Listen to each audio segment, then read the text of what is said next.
Israel Hamas युद्ध का आज 13वां दिन है, 13th। इस युद्ध ने दुनिया के कई बड़े देशों की कूटनीति का इम्तिहान ले लिया है। दुनिया का सबसे ताकतवर देश यूनाइटेड स्टेट्स ऑफ अमेरिका तो इन देशों में शामिल है ही। भारत के लिए भी यह मुद्दा कम चुनौती भरा नहीं है। भारत के इजराइल से तो काफी करीबी संबंध रहे ही हैं। हम देख रहे हैं, लगातार ट्वीट भी हो रहा है, प्रधानमंत्री मिलते भी हैं बेंजामिन नेतन्याहू से। भारत फिलिस्तीन की चिंताओं को भी काफी करीबी से समझता रहा है इतिहास में। इस बीच उसकी आलोचना ये हुई कि शायद उतनी बात नहीं हो रही है फिलिस्तीन की समस्या की जितनी पहले होती थी। लेकिन इसी सब के बीच आज प्रधानमंत्री नरेंद्र मोदी ने वेस्ट बैंक में सत्तारूढ़ फिलिस्तीनी अथॉरिटी के राष्ट्रपति से बात की। प्रधानमंत्री ने ट्वीट करके इसकी जानकारी दी। उन्होंने लिखा, मैंने फिलिस्तीन अथॉरिटी के राष्ट्रपति महमूद अब्बास से बात की है। गाजा के अल अहली अस्पताल में आम नागरिकों की मौत पर संवेदना जाहिर की है। भारत फिलिस्तीन के लोगों के लिए मानवीय सहायता भेजना जारी रखेगा। मैंने उस क्षेत्र में आतंकवाद, हिंसा और सुरक्षा के बिगड़ते हालात पर गहरी चिंता साझा की। मैंने इजराइल फिलिस्तीन मुद्दे पर भारत की लंबे समय से चली आ रही सैद्धांतिक स्थिति को दोहराया है। इजराइल पर हमले और फिर गाजा के हमास के खिलाफ इजराइल की कार्रवाई के बाद पहली बार प्रधानमंत्री नरेंद्र मोदी ने फिलिस्तीनी अथॉरिटी के नेता से बात की। इजराइल पर हमले के तुरंत बाद प्रधानमंत्री मोदी इजराइल के साथ भारत की एकता जता चुके हैं। वो आई स्टैंड विद इजराइल वाली बात हो चुकी है और आतंकी हमलों की कड़ी निंदा भी कर चुके हैं। इसके बाद इजरायली प्रधानमंत्री बेंजामिन नेतन्याहू से उनकी फोन पर बात भी हो चुकी है। इससे पहले ये जो पिछले 13 दिन का लेखा जोखा है हम वो बता रहे हैं। ऐसे में भारत में ये बहस एक शुरू हो गई थी और उसकी ताजा हालात पर भारत की आधिकारिक स्थिति ये भी बात होने लगी कि हमारी ऑफिशियल पोजीशन क्या है इजराइल और फिलिस्तीन को लेकर के। क्योंकि हम ट्वीट तो कर रहे हैं इजराइल के लिए, जाहिर सी बात है वहां एक टेररिस्ट अटैक हुआ, लेकिन हमारी ऑफिशियल पोजीशन क्या है। अब इस पर विदेश मंत्रालय ये कह चुका है कि भारत का रुख वही है जो लंबे समय से रहा है। आइए सुनते हैं क्या कहा। We have strongly condemned the horrific terrorist attack on Israel. The international community must stand together in combating terrorism in all its forms and manifestations, and there can be no equivocation on this. There was also issue of Palestine, and on that we have reiterated our position in favor of direct negotiations for establishing a two-state solution. We have also expressed our concern at the civilian casualties and the humanitarian situation. Israel और फिलिस्तीन के मुद्दे पर सरकार के लिए यह समय कूटनीति की तलवार की धार पर चलने जैसा। दोनों के ही साथ भारत ने अपने संबंधों को हमेशा से ही काफी संतुलित रखने की कोशिश की है। जैसे कि आप भारत की फॉरेन पॉलिसी में देखेंगे, वो एक तरीका होता है मध्यम मार्ग पर चलने का। वही चीज यहां पर भी हो रही है, जबकि बहुत मुश्किल होता है ये काम करना, क्योंकि आप देख सकते हैं कैसे मत बटा हुआ है पूरे दुनिया का। इसका अंदाजा इस बात से लगाया जा सकता है कि प्रधानमंत्री मोदी पहले भारतीय प्रधानमंत्री रहे जिन्होंने इजराइल और फिलिस्तीन दोनों का ही दौरा किया था। लेकिन हमास की ताजा हरकत से इन संतुलन की परीक्षा ली गई। इसके बावजूद भारत ने काफी सोच विचार के साथ अपने पुराने रुख को कायम रखा और यह साबित भी कर दिया 13 दिन बाद, जब प्रधानमंत्री की तरफ से यह ट्वीट आया है। उससे पहले सरकार ने अपने आधिकारिक बयान जरूर दिया था, लेकिन प्रधानमंत्री की तरफ से ये शब्द पहली बार आए फिलिस्तीन के संदर्भ में। तो इजराइल और हमास युद्ध के दौरान इस बटी हुई दुनिया में एक संतुलित रुख रखना यह अपने आप में एक बहुत बड़ी चुनौती होती। उसने इजराइल पर हुए हमले को आतंकी हमला बताया, तो गाजा में मानवीय संकट को लेकर भी उसकी तकलीफ उतनी ही बड़ी है और वो भी हर संभव मदद है वो देना जारी रखेगा। ये भारत का रुख हम आपको बता रहे हैं। यही वजह है कि इजराइल और फिलिस्तीन दोनों ही इस संकट के दौरान भारत की ओर काफी उम्मीद भरी निगाहों से देख रहे हैं। उधर गाजा में हमास के ठिकानों पर इजराइल की हवाई कार्रवाई अभी भी जारी है। हालांकि जमीनी रास्ते से अभी तक इजराइल ने कार्रवाई शुरू नहीं की है। पिछले कुछ प्रोग्राम्स में हम आपको बता भी चुके हैं कि इतना भी आसान नहीं है कि आप टैंक लेके घुस जाएं, बहुत तैयारी करनी पड़ेगी। तो वो विस्तार से आप देख लीजिएगा हमारा कार्यक्रम। अब जिस आदेश का उसे इंतजार था वो इंतजार अभी तक बना ही हुआ। इस बीच गाजा में मानवीय संकट बना हुआ है। वहां के लाखों लोग बुनियादी जरूरतों के लिए तरस रहे हैं।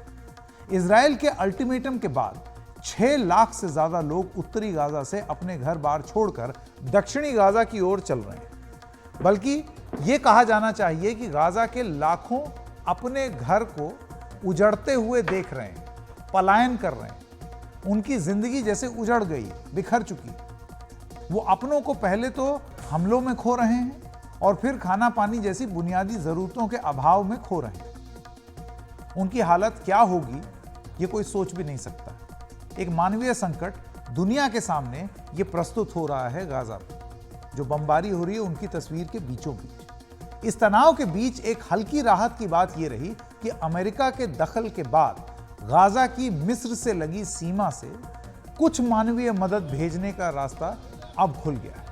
बाइडेन जब इजराइल से लौट रहे थे तो उन्होंने अपने विमान एयरफोर्स 1 से ही मिस्र के राष्ट्रपति अब्दुल फतेह अल सीसी से करीब घंटा भर फोन पर बात की और मिस्र के राष्ट्रपति गाजा के लिए मानवीय मदद के तौर पर 20 ट्रक सामान भेजने के लिए रफा क्रॉसिंग खोलने पर राजी हो गए। आपको ये भी बता दें कि जब वो आ रहे थे और अस्पताल का अटैक जब नहीं हुआ था तो उनका प्लान ये था कि वो आएंगे, इजराइल में आएंगे और जगह जाएंगे, मिलेंगे और एक संतुलन बनाने की कोशिश करेंगे। वहाँ अस्पताल पे बम फटा, जिसको लेकर के भी एक राजनीति हो रही है या एक बात बयान हो रहा है कि ये किसने किया।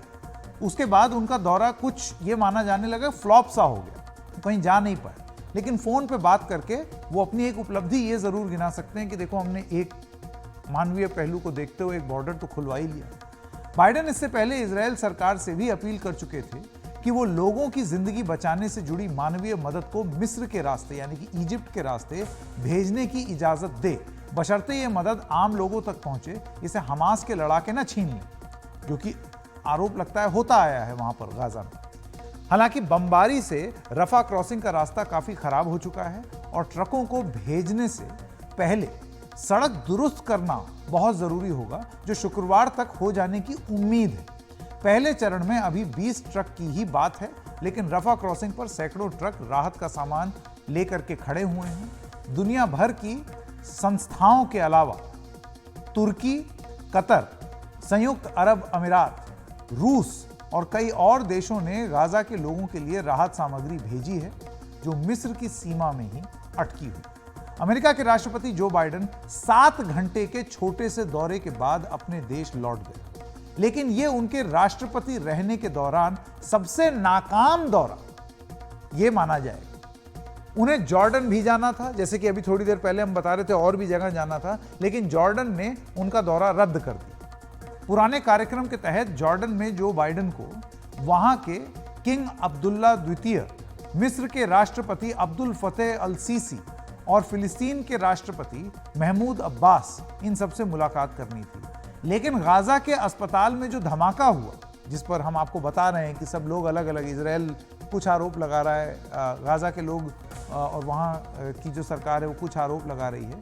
इस सब के बीच में जो 500 लोगों के मारे जाने की बात सामने आई है, उस सब के बीच में ये दौरा जो बाइडेन का नाकाम हो गया, कैंसिल हो गया। वो जा ही नहीं पाए कहीं इजराइल के अलावा।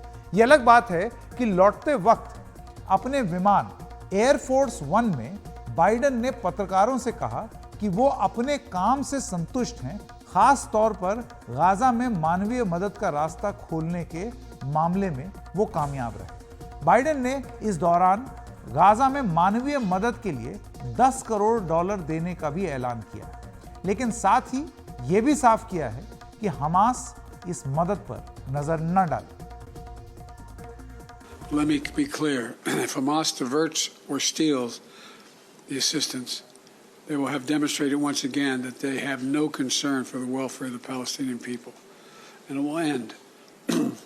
As a practical matter, it will stop the international community from being able to provide this aid. उधर इजराइल को चिंता है कि इस राहत सामग्री की आड़ में हमास को भी कुछ मदद पहुंच सकती है, इसलिए वो हर ट्रक की तलाशी लेना चाहता है।